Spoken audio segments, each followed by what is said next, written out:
Salut les gars, c'est Fun16. Aujourd'hui, on se retrouve pour une nouvelle vidéo. Alors, je sais que ça fait longtemps que j'ai pas fait de vidéo. Voilà, mais donc pour rattraper le retard, ce week-end, il y aura une vidéo en plus de cette vidéo-là, voilà. Alors du coup, aujourd'hui, je vais vous raconter 5 anecdotes urbex, voilà, que j'ai eues. On va commencer de l'anecdote la plus chill, la moins grave, à la plus grosse dinguerie qui m'est arrivée. Alors, faut savoir que là, la première anecdote que je vais raconter, la cinquième anecdote, donc la plus grave que je vais raconter, aussi dans le même lieu. Donc celui-là, c'est quoi? C'est une villa abandonnée, voilà. Donc j'étais partie explorer. Donc j'ai fait plein de fois, j'ai fait peut-être une quinzaine de fois, voilà. Mais donc dans cette villa abandonnée, en fait, il y avait des garages. Et du coup, enfin, il y avait un jardin, des garages et tout. Et du coup, moi j'ai décidé d'aller explorer les garages, vu que j'y étais jamais allé. Donc voilà, je regarde et tout. Enfin bref, il n'y avait rien d'intéressant. Je repars. Et là, je vois quoi? Enfin, au moment de sortir du jardin de la villa, je vois quoi? Je vois, j'ai plus mon téléphone dans ma poche. Je commence à stresser et tout, je cherche, je vois, j'ai plus mon téléphone. Du coup, je retourne le chercher, voir si où est-ce qu'il est, enfin, si je l'ai perdu et tout, essayer de le retrouver. Et du coup, je cherche un peu dans le jardin, je le trouve pas, je continue à chercher, et là, j'ai eu de la chance, je l'ai retrouvé, voilà. Heureusement, comme ça, j'ai beaucoup stressé en plus dans un urbex, voilà. Donc bref, il était dans l'air par terre, pas cassé, rien, j'ai eu de la chance ce coup-là. Alors, deuxième anecdote, avec des potes, on était parti explorer un grand manoir abandonné qui était un orphelinat, enfin voilà. Ça fait 30 ans, 40 ans, je sais plus que c'est abandonné. Ouais, 40 ans, je crois que c'est abandonné. Voilà. Et en fait, dans l'enceinte de ce manoir, comme il y avait un jardin et tout, en fait, il y avait une autre maison abandonnée, une toute petite maison, voilà. Du coup, comme pote, on fait le manoir, tout se passe bien, voilà. Et après, on décide d'aller explorer la maison. Du coup, voilà, on y va et tout. Et en fait, il faut savoir que dans la maison, avec mes potes, on était au rez-de-chaussée au début. Et en fait, on voit qu'il y a un premier étage. Sauf que le problème, c'est qu'en fait, on peut pas y aller, vu que les escaliers, ils étaient cassés. Il y avait plus d'escalier. Mais on pouvait quand même essayer de grimper pour y aller. Et le plancher, il avait l'air très en mauvais état, enfin, en premier étage. Mais du coup, il y a un pote à nous, enfin, en gros, on était trois. Donc, il y a un de mes potes qui va. Du coup, il galère un peu à grimper, il réussit et tout. Et il va sur le plancher. Et on voit quand il marche, le plancher il s'affaisse. Le plancher il craque. Enfin voilà, on lui dit bah redescends, c'est mieux pour toi. Lui il dit enfin je regarde vite fait tout ce qu'il y a et je redescends. Et là, il se passe quoi? Tout d'un coup, pas, il a l'air descendre et là mon pote il passe à travers le plancher, il traverse le plancher et je sais pas comment c'est possible, mais il s'en est sorti sans rien du tout. Genre ni égratignure, ni bobo, ni rien du tout. Donc il a eu beaucoup de chance et c'est pour ça qu'en urbex, quand vous voyez qu'il y a un plancher qui a l'air pas stable et tout, que vous voulez grimper, le faites pas, comme ça peut être dangereux, voilà, donc c'est les risques de l'urbex. Et on continue tout de suite pour la troisième anecdote. Alors du coup les gars, pour cette troisième anecdote, avec des potes, on est parti explorer un hôpital abandonné intact. Ça veut dire dans cet hôpital abandonné, donc il y avait moi et trois potes à moi, donc on était quatre. Mais bref, dans cet hôpital abandonné, en fait c'était intact. Ça veut dire rien de pété, enfin ou presque, aucun graffiti, rien. Euh, Il y avait des sous-sols en mode genre catacombe archi grand, comme c'était un bâtiment d'avant-guerre qui avait pas été détruit, donc un hyper vieux bâtiment. Voilà, avec des souterrains pour transporter les morts, enfin voilà, un grand truc comme ça. Et en fait, ce qu'il faut savoir, c'est qu'en fait, cet hôpital abandonné, en fait, il était dans l'enceinte d'un autre hôpital qui n'était pas abandonné. Enfin, c'est le même hôpital, mais il y avait plusieurs bâtiments différents.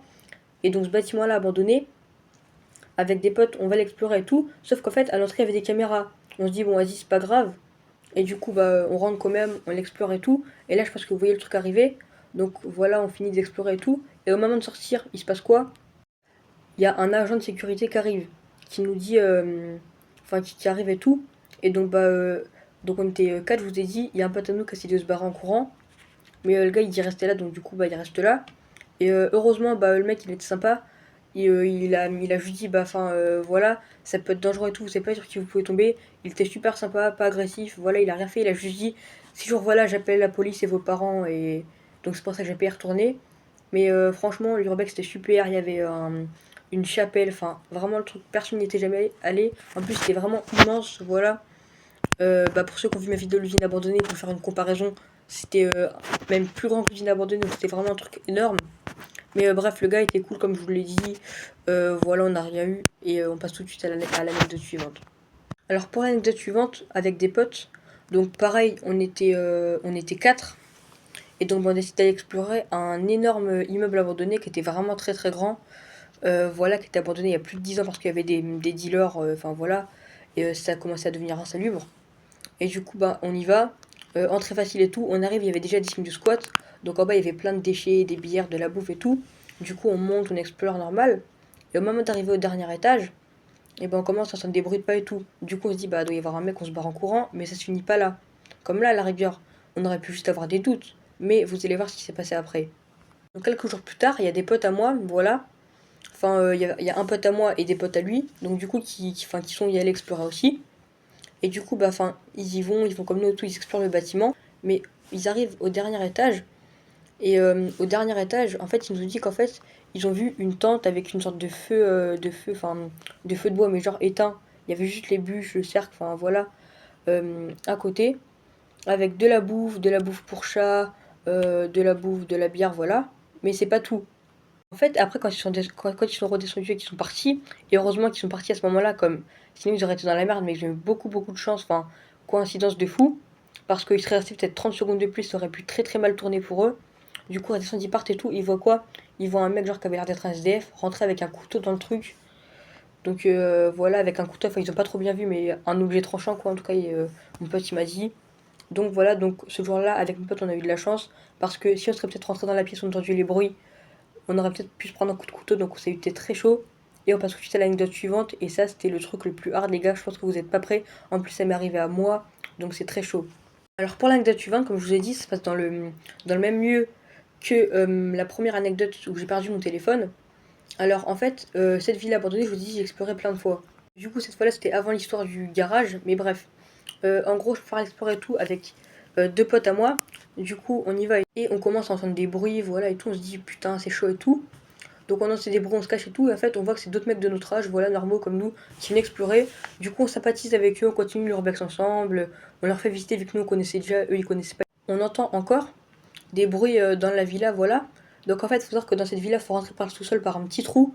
Et donc bah du coup on était au premier étage, comme la villa elle a 3 étages. Et du coup bah nous on était au premier étage, on entend des gens rentrer. Donc là on commence à flipper et tout, et les bruits se rapprochent de plus en plus. Et là, un des mecs avec qui qu'on avait rencontré dans le groupe de gars qui venaient explorer, il dit je pense qu'on est dans la merde. Et là, il y a 3 policiers qui arrivent et qui disent police au sol et tout, avec des tasers à la main qui nous pointent les tasers dessus et tout. Heureusement, ils ont rien fait.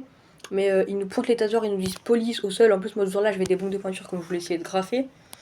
Et donc, bah, ils nous. Comment? Donc, au sol, les mains sur la tête et tout. Du coup, on était tous allongés par terre, les mains sur la tête et tout. Ils nous ont arrêtés, ils nous ont contrôlés. À la base, ils voulaient nous ramener au poste, mais on a eu beaucoup de chance. Ils nous ont dit on va juste appeler vos parents qui vont revenir, voilà. Donc, moi, mes parents, ils savent que je fais de l'urbex, ils m'autorisent, voilà, tant que je fais gaffe et tout. Du coup, bah, moi, j'ai rien eu, mais mes potes, leurs parents qui les autorisaient pas, bah, ils ont été privés de sortie, enfin voilà, ils se sont fait niquer. Mais du coup, voilà, ça c'était le truc le plus chaud, comme quand même, ils ont pointé des tasers sur nous. En mode arrestation, on aurait dit des braqueurs, alors qu'en fait, on faisait juste de l'urbex, on faisait rien de mal, voilà. Mais en fait, les policiers, en fait, ils sont très sympas. Et en fait, ils nous ont expliqué pourquoi ils ont fait ça. Comme en fait, dans ces lieux comme ça, dans des urbex, en vrai, ils ont raison, je les comprends. On sait jamais sur qui on peut tomber, c'est vrai. Et en fait, ils nous ont dit, en fait, ça aurait pu être un squatter, être un fou. Et en fait, ils nous ont dit qu'en fait, dans cette ville-là abandonnée là, il y avait des toxicos des fois qui allaient se droguer là-bas. Et du coup, c'est déjà la fin de cette anecdote-là. Et si je vois que vous avez aimé ce format-là avec des anecdotes, bah, je reprends une vidéo anecdote vu que j'ai plein d'autres anecdotes d'urbex, des trucs un peu chauds comme ça qui sont passés à vous raconter. Alors du coup, comme je l'ai dit, pour rattraper le retard, il y aura une vidéo ce week-end, voilà. Bon, c'est déjà la fin de cette vidéo, si t'as aimé, n'hésite pas à liker, à t'abonner, et moi je te dis ciao.